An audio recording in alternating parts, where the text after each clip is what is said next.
Israeli और अमेरिकी हमलों के पहले दिन supreme leader Ayatollah Ali Khamenei की हत्या के बाद अली लारिजानी सबसे सीनियर ईरानी अधिकारी हैं जिनकी हत्या का दावा इजरायल ने किया है।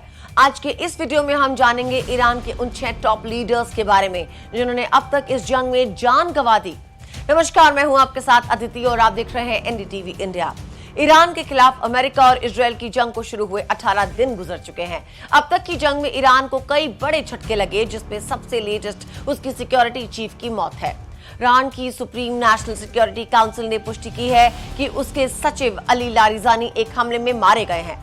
28 फरवरी को इजरायली और अमेरिकी हमलों के पहले दिन supreme leader Ayatollah Ali Khamenei की हत्या के बाद लारिजानी सबसे सीनियर ईरानी अधिकारी है जिनकी हत्या की गई। यहाँ ध्यान देने वाली बात यह है कि अमेरिका और इजरायल ने मिलकर ईरान के टॉप 7 में से 6 नेताओं को मौत के घाट उतार दिया है।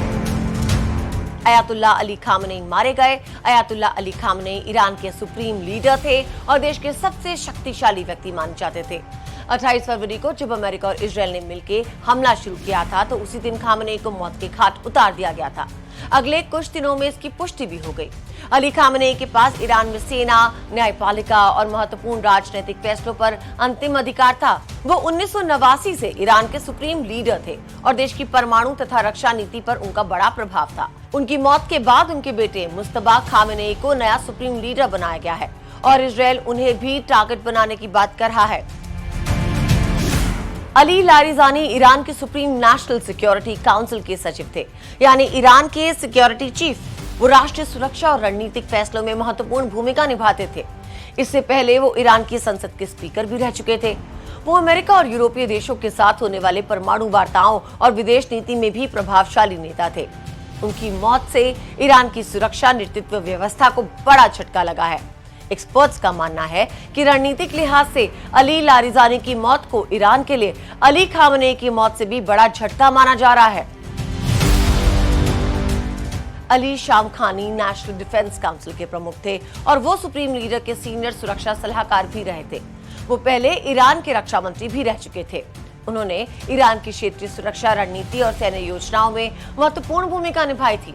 वो कूटनीतिक और सैन्य दोनों मामलों में प्रभावशाली माने जाते थे। हमलों के दौरान उनकी भी मौत हो गई है।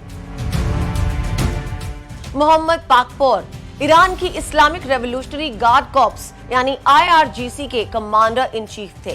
IRGC ईरान की सबसे शक्तिशाली सैन्य संस्थाओं में से एक है। पाकपोर सैन्य अभियानों और आंतरिक सुरक्षा की देखरेख करते थे। उन्होंने कई वर्षों तक ईरान की रक्षा व्यवस्था में महत्वपूर्ण भूमिका निभाई। अमेरिका इजरायल की ओर से हमलों की पहली ही लहर 28 फरवरी के दौरान उनकी भी मौत हो गई। अमीर नासिरजादे ईरान के रक्षा मंत्री थे। वो देश की सैन्य योजना, हथियार विकास और रक्षा नीतियों की जिम्मेदारी संभालते थे।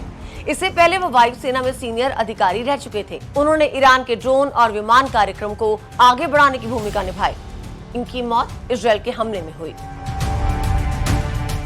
अब्दुल रहीम मौसवी ईरान की सशस्त्र सेनाओं के चीफ ऑफ स्टाफ थे। इस पद पे रहते हुए वो ईरान की सेना और अन्य सैन्य बलों में समन्वय यानी कोऑर्डिनेशन के लिए जिम्मेदार थे।